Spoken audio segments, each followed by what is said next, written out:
So, good morning, Miss Nicole. How are you today?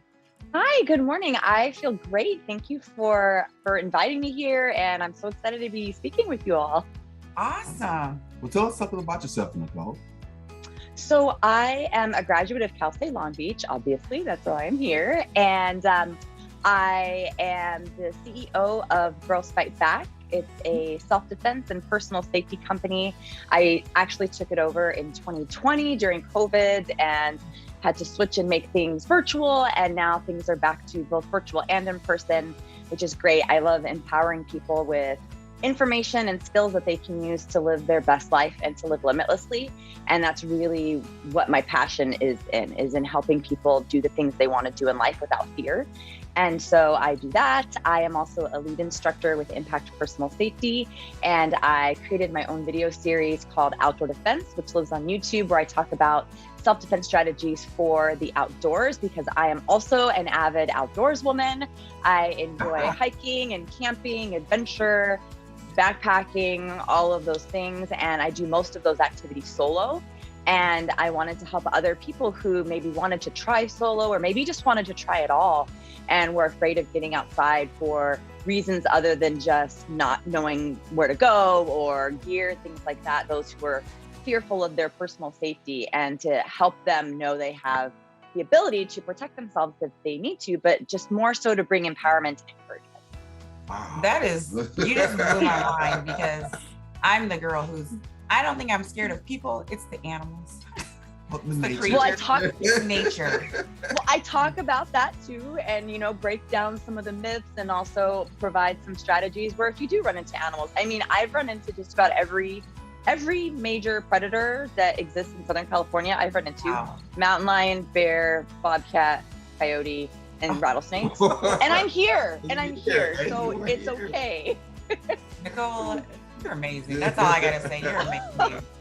Because there's not too many of us who go out in the woods, in the wild like that to hike for fun, not just for survival, but for fun. Correct. Yes, and that's one of the main reasons why I do it, is because I didn't have any role models that looked like me growing up doing it, but I've always been adventurous. Oh, I want to try this. I want to horseback ride. I want to ice skate. I want to do these. And people be like, oh, Black people don't do that. Women don't do that. And I said, well, I want to.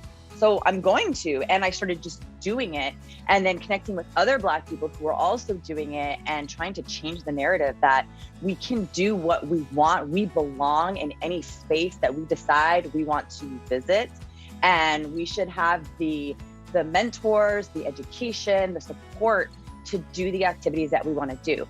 I'm also a hike leader and adventure leader for a hiking group in LA called Black Girls Trekkin', where that's exactly what they do. Is we do outdoor hikes, we do kayaking trips, camping trips, things like that, to encourage and inspire and become a community for Black women who already do these things, or for those who've always been afraid and never had the support to do it, or weren't even sure where to go, or wanted to have a safe community to do it, and we provide that for them as well.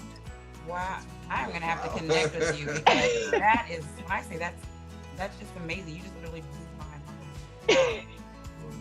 Okay, so tell us a little bit about your journey at Cal State Long Beach.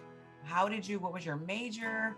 What year did you graduate? What made you choose that major? And does it correlate with your current occupation today? So I chose Cal State Long Beach because I grew up in Southern California, went to high school in Southern California, and Cal State Long Beach has a program called the President's Scholar Program, where they offered full ride scholarships to all high school valedictorians within the area.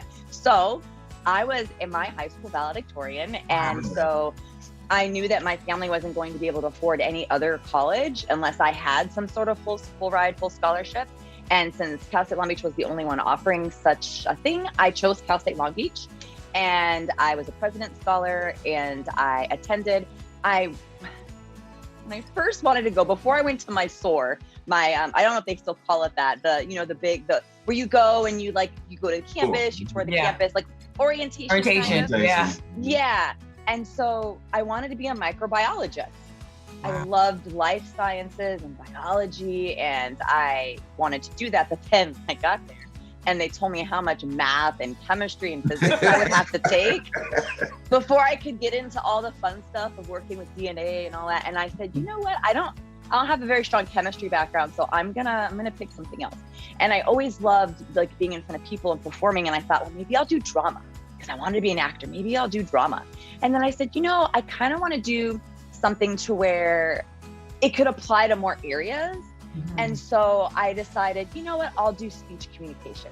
So my major was in speech communication. I was able to graduate in 4 years. I graduated summa cum laude, and I have a bachelor's degree in speech communication. And I believe I'm one of the few folks who go to college and actually now have a job that actually matches their major, because I am a professional. You're one of the very few. Yes. And so I use my degree every day. Nice. So we know why you chose Cal State Long Beach. So tell me one of your favorite memories of Cal State Long Beach. One of the things you described was the President's Scholars. I remember I was so mad about that program. Like, they get everything. They get everything, even the parking space. I was like, oh my So how God. y'all get parking? You Like, get your what books the- first. But I am like fangirling because I actually get to meet now a Black female President Scholar. Correct.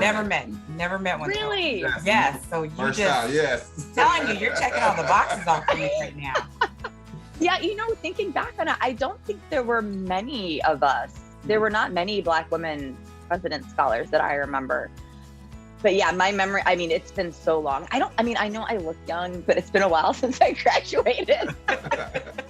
But yeah, I didn't get a parking space. I think maybe if you were, I don't know. I don't remember getting a parking space, but I do remember getting our books first. And this was back in the day when you didn't go online to pick your classes. You had to call into that system with that catalog. Get up early in the morning. Hey, I gotta get my class. Yeah.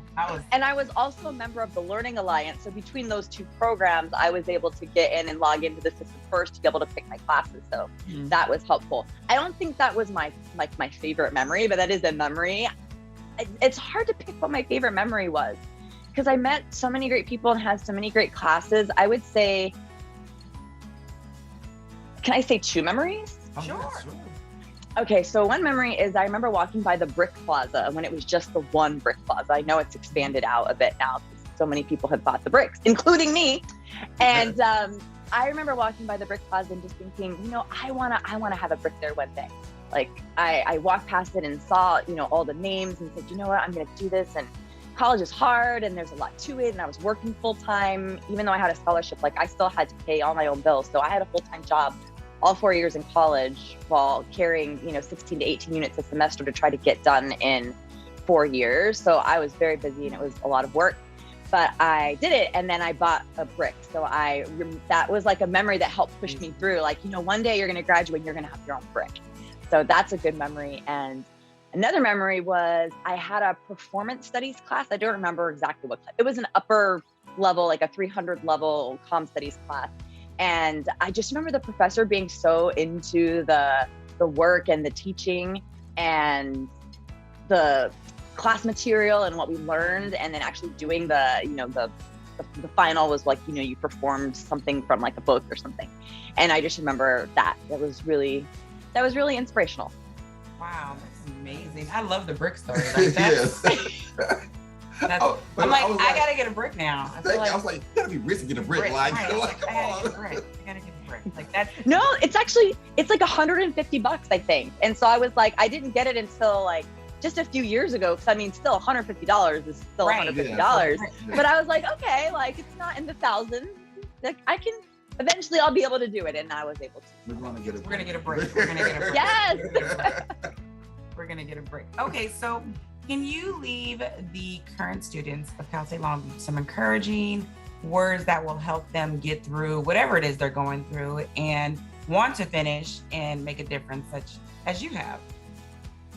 I would say the best piece of advice that I could give to existing students is that you do not have to have it all figured out right now. There is so much pressure to have your entire life mapped out from the moment you step foot on campus as a freshman. You're supposed to know what you want to do, major in that, and then immediately graduate and get a job in that, and then work towards your retirement. You know, there's so much pressure. And I didn't know what I wanted to do. I knew I liked speaking in front of people, but I didn't know public speaking was a job. I especially didn't know that there were jobs available where I could teach self-defense and personal safety and sexual assault prevention and travel the world doing it. That's not something anybody ever came and talked to me about. And so my career trajectory took so many twists and turns. I ended up in TV production for 12 years. I worked my way up from an intern. I wanted to be an actor, but then I changed. I told you I wanted to be a microbiologist, and that changed. There's so much pressure, and I want students to alleviate that pressure and understand you're not going to have all the answers. You're not going to know exactly what you want to do, and that's okay. That's part of the journey. You do not have to have it all figured out right now. And it's okay to move and shift and change and pick something different, because we're going to grow as people as we develop into adults and then young adults. And then, in our 20s, late 20s, 30s, we're going to change, and that's okay. And even if you don't end up doing something in your major, what college experience is all about is connections, making friendships, learning about who you are, learning about what you want and what you don't want. And that is those are the skills that you're going to take and apply your entire life. So that's the message that I want to pass on. That's a great message. That's a wonderful message. That's a great message. So any last things you want to say to everybody? How can we get in touch with you? How can we, go on a trek together? Because you're amazing. How can anybody interested in your company get in touch with you? Well, thank you. So my company's name is Girls Fight Back, but I do, my main website is NicoleSnell.com, just my first name and last name, NicoleSnell.com. And all my links, my YouTube links, my social media links, how to book me for an event, they're all on there. And then I also have a company website called Girls Fight Back, which is as well, you can reach out to me there as well. All the contact information is the same.